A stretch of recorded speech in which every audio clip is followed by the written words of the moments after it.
Hello, namaste. My name is Timothy Halloran. I am an astrologer in Savannah, Georgia. This is a bi-weekly forecast for the second part of April 2016. And there's so much going on, I'm just going to give it my best attempt. What the heck is going on right now? Well, the sun just moved into Taurus, so Taurus season is kicking off, but it's not really kicking off just yet. We are in the midst of a considerably shifting, somewhat challenging and intense time. April is an intense month this year. So what's going on is we just had Mars and Pluto turn retrograde over the last weekend. That was the 16th and the 17th. Then Venus formed trine to Saturn on Monday. And now she is in a square with Pluto. Today is Tuesday, the 19th, okay? And now Venus is going to move through this Pluto-Uranus square and conjoin Uranus this Friday, the 22nd. And if that's not enough, this Friday, the 22nd, we also have a full moon at 2.5 degrees of Scorpio. So appropriately, I am here in the local cemetery, ooh, spooky, spooky, beneath the palmetto tree where the infamous flying cockroaches like to breed. And you know what? This is not a comfortable or necessarily easy free-flowing time. Yeah, it's like there's, two general aspects we divide things into in astrology, which is maybe too general, but there are harmonious, free-flowing, easy aspects, and then there are intense, transformative, what I like to refer to as creative aspects. And when we deal with creative challenges, we have to solve problems. We have to solve issues on levels that are different than the levels that we approach these problems in the first place. And I think that's where many of us might encounter ourselves at this time, is Mars retrograde. So Mars is at 9 degrees Sagittarius right now, retrograde, just turned retrograde. So he's stationed, and he's going to move back, all the way back to 23 degrees Scorpio, and then turn direct at the end of June. Come back to 9 degrees Sagittarius mid-August and conjoin with Saturn. So right now even, we have Mars and Saturn conjoined. They're both retrograde. And in between them, there's this infamous star Antares that the traditional astrologers also sort of give a, how shall we say, not totally positive, somewhat transformative, intense, war-like energy is what we're dealing with. Yes, we're dealing with Mars retrograde. All right, so it's like, Mercury retrograde, many people say this is when things fall apart, all of these issues. Mars retrograde, whenever a planet turns retrograde, it's a time of reconsidering, rewinding, having to question whatever the function of that planet is. And Mars is what we are doing. It's like our actual physical activity in the world. It's like our drive, it's our capability, and much of Mars has also to do with confidence. So Mars just turning retrograde, coming near Saturn. Venus square to Pluto today. This is intense, and this is a time where we might be encountering more questions rather than easy solutions given to us on a silver platter. This is a time of what am I doing? I mean, really, what the heck am I doing? And this is a time where things can be falling apart, and it's not necessarily easy, and it's like fitting a square peg through a round hole, and there's so much to do, so little time, so much that needs to get paid for, so little funds. We just had tax day yesterday. This is always, synchronistic and all of these things. And so, yeah, I'm truly feeling it myself. Like, this is this pressureful, I'm coming out here trying to do a video for people and, give people solutions to the problems. And, it's tough. It's tough to do. I'm not someone who's perfectly ascended in my life. I am very much struggling and facing challenges in my day-to-day life as well. Go buy a birth chart from me, right? So, this is a time of being real. And reality isn't always fun because there is the negative, the uncomfortable side of nature. And this is what we experience during a Scorpio full moon. Yeah, this is probably partly what we might be experiencing, is like the analogy might be waking up in the morning, and we have our plans for the day. We're going to, have our morning coffee and read the newspaper in the front lawn. And we're sitting there in the front lawn, and the dump truck comes up and just starts emptying all of this garbage onto our lawn, and we're just like, what the heck? Where's all this stuff coming from? What is going on? And the guy in the dump truck is saying, sorry, there's no room. This stuff has to get dumped. And we're just like, I don't know what to do with all this. Sorry, there's nowhere else to put it. It's got to come out. It's got to get dumped. And so this is a time where we're really having these very deep feelings and passions and discomfort. And of course, this is going to lead into some seriously angry and overstimulated and uncomfortable and this makes people overreact. And, this is natural. When we're feeling like overreactive and angry and it's a natural experience when we're going through challenging, like we're driving over fields of gas and the tank is on empty and we're just like, oh, okay.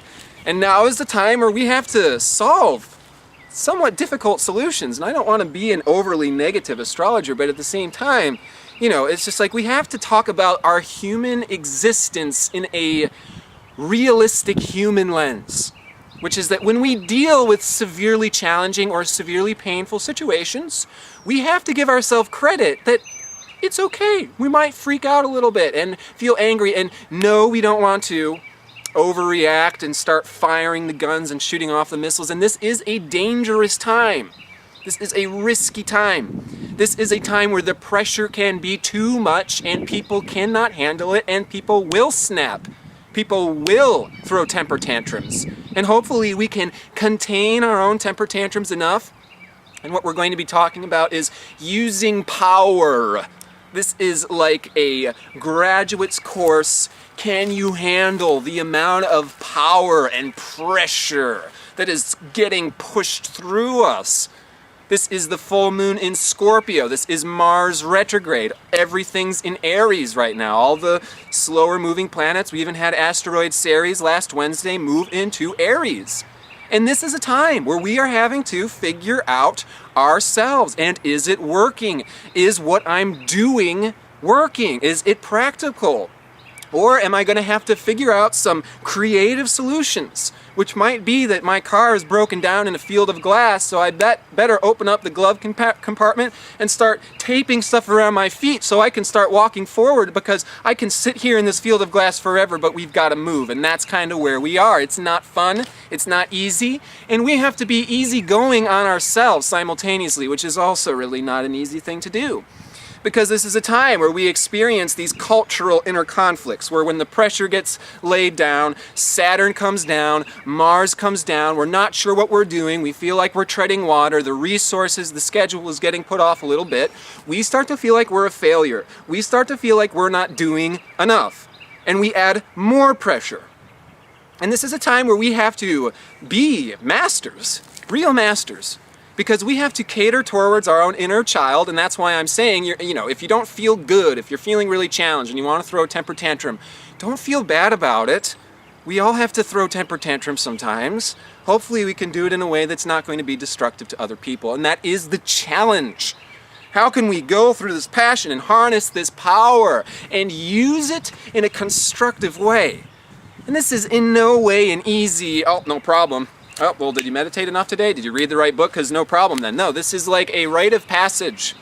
Wielding the flaming sword. Yeah? And it's not comfortable to hold onto that white hot passion and rage and say, yeah, I'm going to use this in a constructive, beneficial for everybody way. It's not easy to do that. It takes a real transcendental heart. And I am in the process of learning to do that myself, so we kind of have to empathize with each other here, I think. And as we empathize with each other, this is a time where we do have to somewhat take care of ourselves. We have to look after ourselves. We have to figure out how we're going to handle our emotions, our emotional processing, and we can't really expect everybody else to do it for us. Aries time, this is like, we got to figure out what we are doing. And this is what we are doing. It is a process. We have to be easygoing on ourselves. Yeah, this is why 2 weeks ago we said don't set yourself up for disaster by saying, oh yeah, no problem, I'm going to do this. It's a time of revision. So this Mars retrograde begins in Sagittarius, right? Mars is at 9 degrees, and this is like aligning our willpower with our beliefs, with our truth, with our higher octave. You know, it's our ambition. It's like our adventure of what we're here and what we're doing that can kind of have this big and broad feeling. You know, I am here to be a crusader and I'm going to align myself with my truth. This is a lot of what Mars in Sagittarius is, and he feels good. He feels ambitious. He feels big. I can do this. There is the power of the individual. And now Mars is stationed, and it's just like, oh, okay, but am I being totally realistic with the full spectrum, with the total depth of what is here? Because Mars is going to go all the way back into Scorpio. He's going to square Pallas Athena as he does so, which is this, you know, challenging our own creativity and how well we are able to do things in the world. And of course, there's people pulling up cars and doing all this stuff while I'm trying to talk. Anyways, Mars retrograde, going back into Scorpio, you know, it's like we might have these noble ideas. We might have these big pictures. Yeah, like, you know what, I'm going to do this. I'm going to be the person to set out and be the hero and accomplish this and accomplish that. And when it goes back into Scorpio, it's like going into the shadow. It's going into the full spectrum reality of where it is. And Mars is our willpower, our confidence, our sexuality. This is like, you know, oh, I'm going to handle this, you know, I'm going to channel my Mars energy by being very physical. I'm going to work through this, and do that. And then it rolls back into Scorpio. You know, it's like, oh, I'm going to follow the ancient Hindu and, you know, hold my seed and never orgasm, you know. And I'm talking quietly, of course. And then it rolls back into Scorpio, and it's just like, you know what? Maybe it's better to orgasm more. Maybe we have to be a little bit more in tune with our actual animalistic, instinctual desires. And that's a lot of what can be rolling out of us these days, is these animalistic, act first, think later type of pressure, passionate, you know, activity. This is like the subpersonalities. This is like the stuff. When you load something in the back and you shove it down, shove it down, shove it down, it's like loading a spring. And then it pops back up out of it, you know, just like when we least expect it. So this is part of the Scorpio full moon.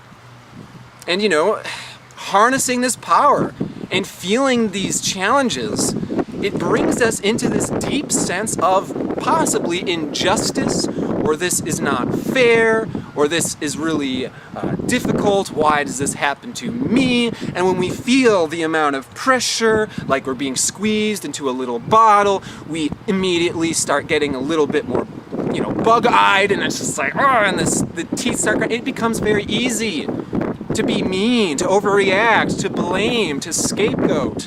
And that's like what we're trying to very much transcend at this time, is how can we live in the world realistically, do what we need to do realistically, and then not be in denial of all of ourself, the part that we haven't figured out, right? I'm not saying to all you guys, I got everything figured out. Buy a birth chart from me. It's like, no, I'm a human being. I'm trying to figure this out myself. I don't want to get in front of a camera and just complain for an hour, but I'm also trying to be honest enough so that way hopefully we can empathize and relate. And I think that's what people get out of these videos anyways. So in wielding this flaming sword, you know, there is another archetype that I can mention here that also was, you know, changing direction at the time of Mars and Pluto. And some people that might, the EA astrologers who study Jeffrey Green might know this archetype. And it is what I will say is the light bearer archetype. All right, and I'm going to explain this archetype because I think he's very active and we can feel him right now. He's like the total power of God. All right, in the universe, but the universe is reflected in us. So we have the total power of God in us too. And it's like in our belly. It's powerful, it's big, it's ferocious. And this power, this potency, also comes with this responsibility. And the responsibility is really the toughest part, because it comes with this choice. How are you going to handle this power? It's like, here, let me hand you this flaming sword. It's exhausting. It's excruciatingly painful. How are you going to handle it? Is this going to be a, oh, I'm going to mature and I'm going to be strong and I am wielding the flaming sword out of unconditional love. This is the potential. We do have this potential. We can wield the power of our human potential, and we can take that rage and that power and that passion, and we can use it for good. And that is wielding the flaming sword. And it's not easy to do. It requires a true heart of compassion, and people don't even know how profound a true heart of compassion is. I mean, this understanding of the total potential. I don't think it's like, oh, you can use this for good or evil. I don't think life is that simple or shallow. You know, this is much more like we can use this in any conceivable way.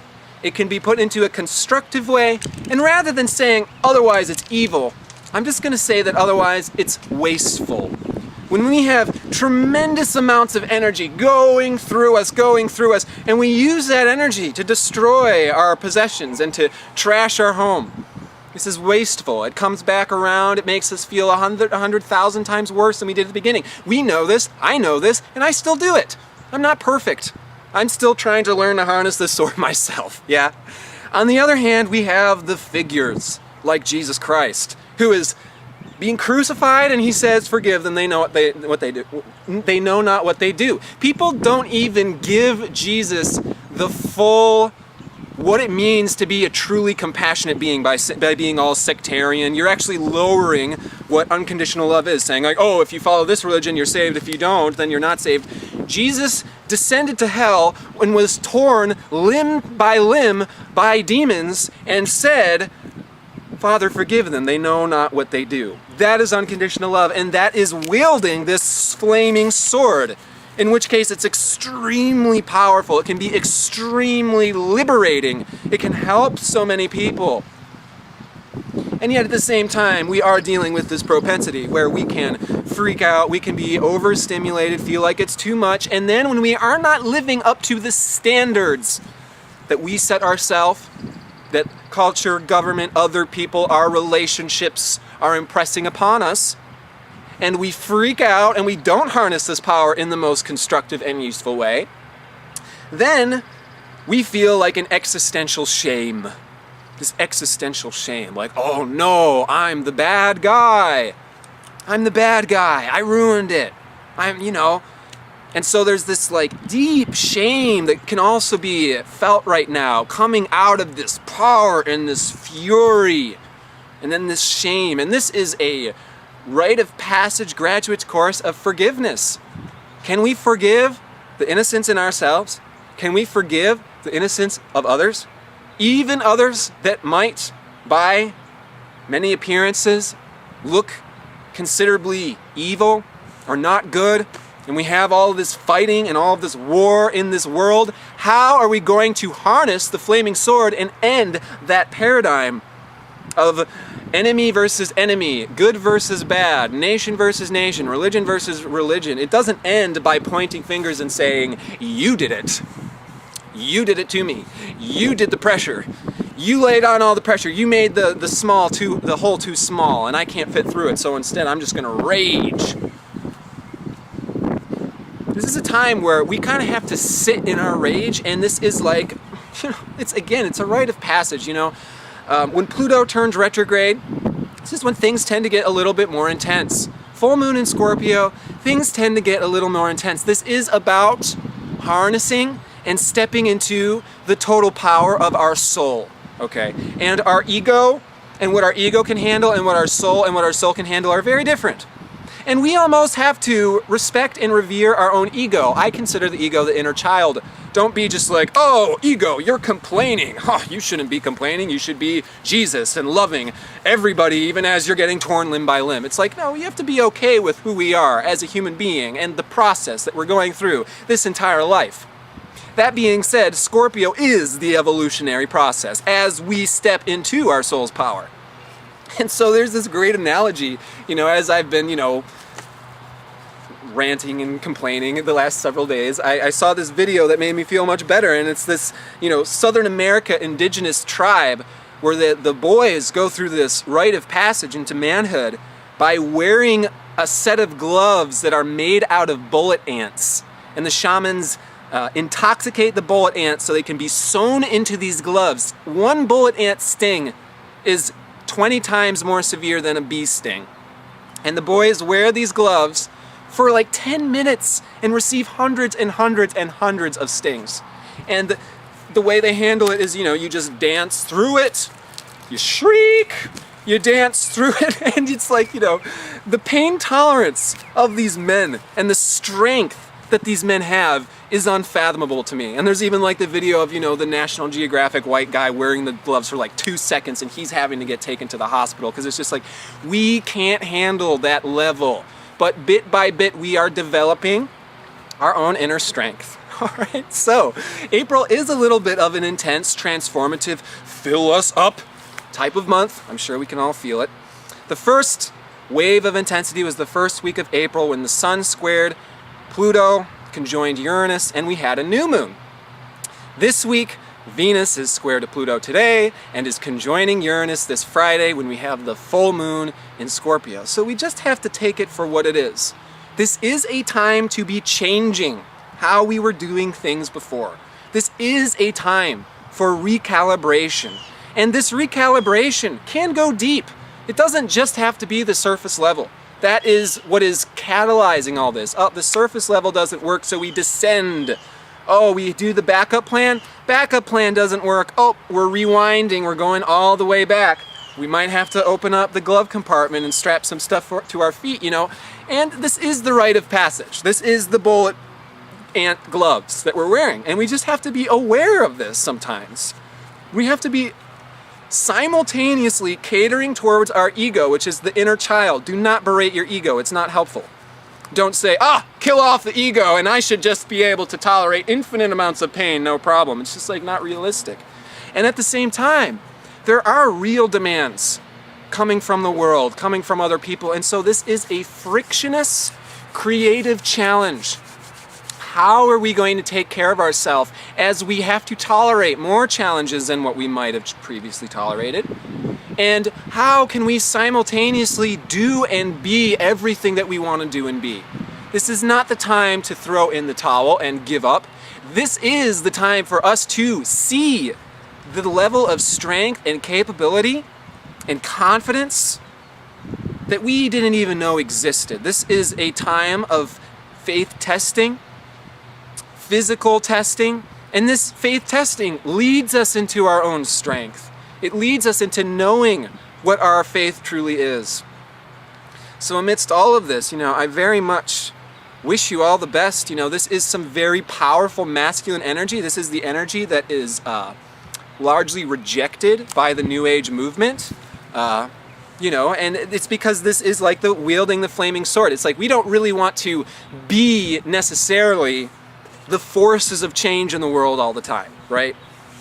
A lot of times we want to do Taurus, which is the opposite of Scorpio, and chill the crap out, have a nice lemonade, and just, and this is the recommendation too. If things get too hot, and it's all like hammers and nails and bullets, the best thing we can do is try to get some of this wherever we can. Sit beneath a tree, try to catch some sunlight, try to catch some blue sky when we can.